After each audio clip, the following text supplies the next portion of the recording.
Saudi সফর বাতিল করলেন মোসাদ প্রধান। এবার সৌদি কাতার উত্তেজনা নিরসনের খবরে ইরানি পররাষ্ট্রমন্ত্রীর সন্তোষ। বাইডেনের প্রধান স্বাস্থ্য উপদেষ্টা হওয়ার প্রস্তাব গ্রহণ করলেন ফাউসি। কৃষকদের লিখিত প্রস্তাব দিল ভারত সরকার। 30,000 বন্দীর সাজা মওকুফ করলেন থাই রাজা। চীনে নতুন আইন, সীমানার বাইরেও শক্তি বাড়ছে উপকূলরক্ষী বাহিনীর।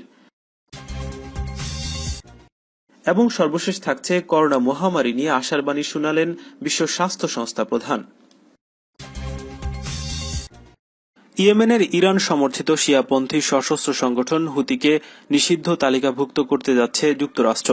শনিবার এমন ইঙ্গিত দিয়েছেন ওমানের পররাষ্ট্রমন্ত্রী সৈয়দ বদর আল বুসাইদি। তিনি জানিয়েছেন বিষয়টি ট্রাম্প প্রশাসনের বিবেচনাধীন রয়েছে।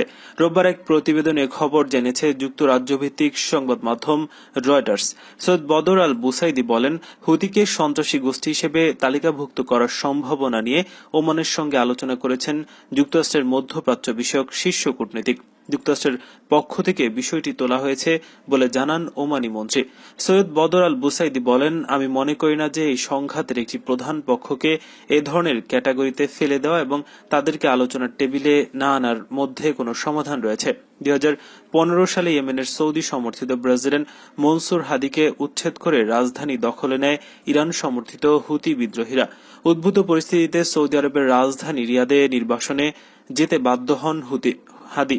হুতিদের ক্ষমতা দখলের পর থেকেই হাদির অনুগত সেনাবাহিনীর একাংশ তাদের বিরুদ্ধে যুদ্ধ শুরু করে।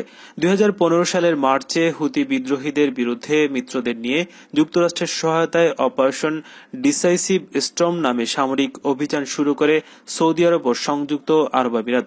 সৌদি জোটের অভিযান শুরুর পর এ পর্যন্ত নারী ও শিশুসহ 10,000-এর বেশি মানুষ নিহত হয়েছে। সৌদি জোটের হামলা থেকে বিয়েবাড়ি থেকে শুরু করে জানাজার নামাজও বাদ যায়নি।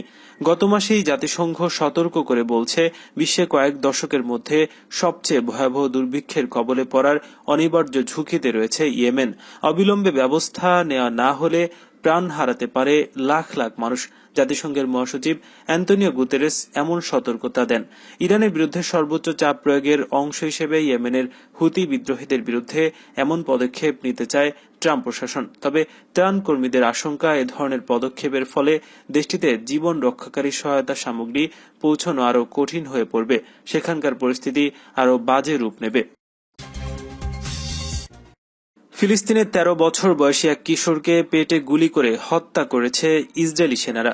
ফিলিস্তিনের পশ্চিম তীরের ইসরায়েলের অবৈধ দখলের প্রতিবাদে বিক্ষোভে আলী আইমান নাসর আল আলিয়া নামের ওই কিশোর অংশ নিয়েছিল। সেখানেই তাকে গুলি করে ইসরায়েলি সেনারা। ফিলিস্তিনে স্বাস্থ্য মন্ত্রণালয়ের বরাত দিয়ে প্রতিবেদনে জানানো হয়, ইসরায়েলি সেনাদের গুলিতে আহত ওই কিশোর রামাল্লার এক হাসপাতালে মৃত্যুবরণ করে। এদিকে তুরস্কের রাষ্ট্রীয় সংবাদ সংস্থা আনাদুলু জানিয়েছে, পশ্চিম তীরের বিক্ষুব্ধ ফিলিস্তিনিদের হাসতে হাসতে গুলি করছে ইসরায়েলি সেনারা। তুর্কি সংবাদ সংস্থার ভিডিওতে দেখা গেছে, জোর করে ফিলিস্তিনিদের বাড়িঘর থেকে উচ্ছেদ করে তা গুড়িয়ে দেওয়া হচ্ছে বুলডোজার দিয়ে। পশ্চিম তীরের কাফর মালিক শহরে সম্প্রতি উচ্ছেদ করা অসহায় ফিলিস্তিনিদের লক্ষ্য করে টিয়ার গ্যাস ও গুলি করতে দেখা যায় ইসরায়েলি সেনাদের। এ সময় নির্দয়ভাবে তাদের হাসতে দেখা গেছে। ফিলিস্তিনিরা যখন তাদের বাড়িঘর জবরদখলের প্রতিবাদ করছিল, তখন ইসরায়েলি সেনারা তাদের গুলি করে উল্লাসে হাসতে হাসতে গড়াগড়ি খেতে থাকে। 1967 সাল থেকে ইসরায়েল পশ্চিম তীরে দখলদারিত্ব চালিয়ে আসছে। রাশিয়ার পররাষ্ট্রমন্ত্রী সের্গেই ল্যাভরভ সিরিয়ায় মার্কিন সেনা মোতায়েন রাখার নিন্দা জানিয়ে বলেছেন, দেশটিতে আমেরিকার সেনা মোতায়েন রাখা অর্থই হচ্ছে আরবে দেশটির ঐক্য এবং সংহতি পুনঃপ্রতিষ্ঠার পথে বাধা সৃষ্টি করা। তিনি আরো বলেন, সিরিয়ায় আমেরিকা সেনা মোতায়েন রেখে প্রকাশ্যে বিচ্ছিন্নতাবাদ উৎসাহিত করছে। গতকাল ভিডিও লিঙ্কের মাধ্যমে রোম 2020 ভূমধ্যসাগরীয় সংলাপে দেয়া বক্তব্যে এসব কথা বলেছেন ল্যাভরভ। রুশ পররাষ্ট্রমন্ত্রী সিরিয়া মানবিক সংকট সমাধানের জন্য আন্তর্জাতিক সম্প্রদায়কে যুক্ত হওয়ার আহ্বান জানান তিনি জোর দিয়ে বলেন, সিরিয়া সরকারকে রাশিয়ার পক্ষ থেকে চূড়ান্তভাবে সহযোগিতা করার কারণে সন্ত্রাসবাদের মেরুদণ্ড ভেঙে দেওয়া সম্ভব হয়েছে এবং এর বেশিরভাগ ধন্যবাদ মস্কোরই প্রাপ্য। যুদ্ধ বিধ্বস্ত দেশটিতে যারা বেঁচে আছে তাদের জন্য এখন স্বাভাবিক জীবনযাপনের ব্যবস্থা করা জরুরি এবং এ কাজে পুরো আন্তর্জাতিক সমাজের অংশগ্রহণ দরকার। ল্যাভরভ সমস্ত ক্ষেত্রে আন্তর্জাতিক আইন মেনে চলার আহ্বান জানান এবং সিরিয়া সহ পুরো মধ্যপ্রাচ্য অঞ্চলের সমস্যা সমাধানের জন্য বাইরের হস্তক্ষেপ মুক্ত অংশগ্রহণমূলক সংলাপের উপর জোর দেন। ইহুদিবাদী ইসরায়েলের গুপ্তচর সংস্থা মোসাদের প্রধান ইয়োসি কোহেন তার পরিকল্পিত সৌদি সফর বাতিল করেছেন। ইসরায়েলের যুদ্ধবাজ প্রধানমন্ত্রী বেনিয়ামিন নেতানিয়াহুর সৌদি আরব সফরের কথা ফাঁস হওয়ার পর ইয়োসি কোহেন এ সফর বাতিল করলেন। ইসরায়েলের দৈনিক ইহুদিয়া অহরণনাথ পত্রিকায় অ্যালেক্স ফিশম্যান নামে একজন সামরিক বিশ্লেষক গত শুক্রবার লিখেছেন, রিয়াদ এ সফর বাতিল করেছে কারণ নেতানিয়াহু সৌদি আরবের নিয়ম শহরে যুবরাজ মোহাম্মদ বিন সালমানের সঙ্গে বৈঠক করার 24 ঘণ্টার মধ্যে তা ফাঁস করে দিয়েছেন। ফিশম্যান বলেন, ইসরায়েলের প্রধানমন্ত্রী এই বৈঠকের খবর প্রকাশ করে যে গর্ব দেখাতে চেয়েছে তাতে ক্ষুব্ধ হয়েছে সৌদি আরব। সৌদির পররাষ্ট্রমন্ত্রী প্রিন্স ফয়সাল ফারহান আল সৌদ এই বৈঠকের কথা অস্বীকার করলেও তা নাকচ করে দেন ইসরায়েলের এ বিশ্লেষক। তিনি বলেন, সৌদি সরকারের অনুমতি নিয়ে বৈঠকের কথা ফাঁস করা হয়েছে এবং সৌদি পররাষ্ট্র মন্ত্রণালয়ের দায়িত্বই হচ্ছে এ খবর অস্বীকার করা। ইসলামী প্রজাতন্ত্র ইরানের পররাষ্ট্রমন্ত্রী মোহাম্মদ জাওয়াদ জারিফ পারস্য উপসাগরীয় অঞ্চলে উত্তেজনা প্রশমনের খবরে সন্তোষ প্রকাশ করেছে। তিনি টুইটার বার্তায় বলেছেন, ইসলামী প্রজাতন্ত্র ইরান পারস্য উপসাগরীয় অঞ্চলে উত্তেজনা প্রশমনের বিষয়ে অর্জিত সমঝোতাকে স্বাগত জানায়। ইরান প্রতিবেশীদের সঙ্গে সুসম্পর্ক বজায় রাখার পাশাপাশি আলোচনার মাধ্যমে আঞ্চলিক সম্পর্ক এগিয়ে নেওয়ার পক্ষে বলে তিনি মন্তব্য করেছেন। শুক্রবার রাতে কুয়েতের উপ পররাষ্ট্রমন্ত্রী খালিদ আল জারাল্লাহ ঘোষণা করেছেন, কাতার ও সৌদি আরবের মধ্যে সংকটের অবসান হয়েছে, দুই পক্ষের মধ্যে সমঝোতা চূড়ান্ত হয়েছে। খুব শিগগিরই মতপার্থক্য নিরসনের বিষয়ে গৃহীত পরিকল্পনা প্রকাশ করা হবে বলে তিনি জানিয়েছেন। কাতারের পররাষ্ট্রমন্ত্রী মোহাম্মদ বিন আব্দুর রহমান আল সানি পারস্য উপসাগরীয় দেশগুলোর মধ্যে বিদ্যমান সংকট সমাধানে কুয়েতের মধ্যস্থতার প্রশংসা করেছেন। তিনি বলেছেন, কুয়েত সমস্যার সমাধানের গুরুত্বপূর্ণ ভূমিকা রেখেছে। সৌদি আরবের পররাষ্ট্রমন্ত্রী ফয়সাল বিন ফারহান আল সৌদ দুই পক্ষের সম্পর্কের অচলাবস্থা নিরসনের ক্ষেত্রে অগ্রগতির খবর দিয়েছে। যুক্তরাষ্ট্রের শীর্ষ সংক্রামক রোগ বিশেষজ্ঞ অ্যান্থনি ফাউসি শুক্রবার বলেছেন, তিনি নবনির্বাচিত প্রেসিডেন্ট জো বাইডেনের প্রধান স্বাস্থ্য উপদেষ্টা হওয়ার প্রস্তাব গ্রহণ করেছেন। ফাউসি এনবিসি টুডে দেয়া এক সাক্ষাৎকারে বলেন, ওহ অবশ্যই, আমি ঠিক ঘটনাস্থলে হ্যাঁ বলেছিলাম। এর আগে বৃহস্পতিবার সিএনএনকে দেয়া এক সাক্ষাৎকারে বাইডেন বলেছেন, ফাউসি গত কয়েকটি প্রশাসনের যে দায়িত্ব পালন করেছেন আমি তাকে ঠিক সেই দায়িত্বেই থেকে যেতে বলছি। একই সাথে আমি তাকে আমার প্রধান স্বাস্থ্য উপদেষ্টা হতে এবং আমার কোভিড দলে যোগ দিতে অনুরোধ করছি। ফাউসি 1984 সাল থেকে মার্কিন যুক্তরাষ্ট্রের জাতীয় অ্যালার্জি এবং সংক্রামক ইনস্টিটিউটের পরিচালক হিসেবে দায়িত্ব পালন করছেন। তিনি ডোনাল্ড ট্রাম্প প্রশাসনের করোনা ভাইরাস টাস্ক ফোর্সের অন্যতম শীর্ষস্থানীয় সদস্য। এদিকে বাইডেন ভাইস প্রেসিডেন্ট থাকার সময় ইবোলার বিরুদ্ধে লড়াইয়ে হোয়াইট হাউসের সমন্বয়কারী থাকা রন ক্লেন ফাউসির সাথে কাজ করা বিষয়ে শুক্রবার এক টুইটে বলেন, তার সাথে কাজ করা এক বড় সম্মানের বিষয়। প্রধানমন্ত্রী নরেন্দ্র মোদীর বাসভবনে উচ্চ পর্যায়ের একটি বৈঠকের পর বিক্ষোভরত কৃষক প্রতিনিধিদের সঙ্গে পঞ্চম দফার আলোচনা বসে সেরেছে ভারত সরকারের একটি প্রতিনিধি দল। শনিবার বিকেলের ওই বৈঠকে কৃষক প্রতিনিধিদের কাছে সরকারের তরফে লিখিত প্রস্তাব দেওয়া হয়েছে। নতুন কৃষি আইন বাতিলের দাবিতে কৃষকরা অনড় থাকলেও তা সংশোধনের প্রস্তাব দিয়েছে সরকার। ভারতীয় সম্প্রচার মাধ্যম এনডিটিভির প্রতিবেদনে এ তথ্যই জানা গেছে। নতুন কৃষি আইনের প্রতিবাদে দিল্লি ঘেরাও কর্মসূচিতে কৃষকের সংখ্যা প্রতিদিনই বাড়ছে। দিল্লির সীমান্ত জুড়ে ইতিমধ্যে অবস্থান নিয়েছে লাখ লাখ কৃষক। এ সপ্তাহে 2 দফা কৃষক প্রতিনিধিদের সঙ্গে ভারত সরকারের বৈঠক ব্যর্থ হয়েছে। সরকার কৃষি পণ্যের সর্বনিম্ন মূল্য নিয়ে বারবার মৌখিক আশ্বাস দিলেও তা মানতে রাজি নয় কৃষকরা। এমন প্রেক্ষাপটে শনিবার উভয় পক্ষের পঞ্চম দফার বৈঠক অনুষ্ঠিত হয়েছে। কৃষকদের সঙ্গে আলোচনায় বসার আগে প্রধানমন্ত্রী নরেন্দ্র মোদীর বাসভবনে বৈঠক করেন প্রতিরক্ষা মন্ত্রী রাজনাথ সিং, স্বরাষ্ট্রমন্ত্রী অমিত শাহ, কৃষিমন্ত্রী নরেন্দ্র সিং টোমার সহ ঊর্ধ্বতন নেতৃবৃন্দ। এই বৈঠকের পর সরকার কৃষি আইন সংস্কারে সম্মত হতে পারে বলে ইঙ্গিত পাওয়া গেছে।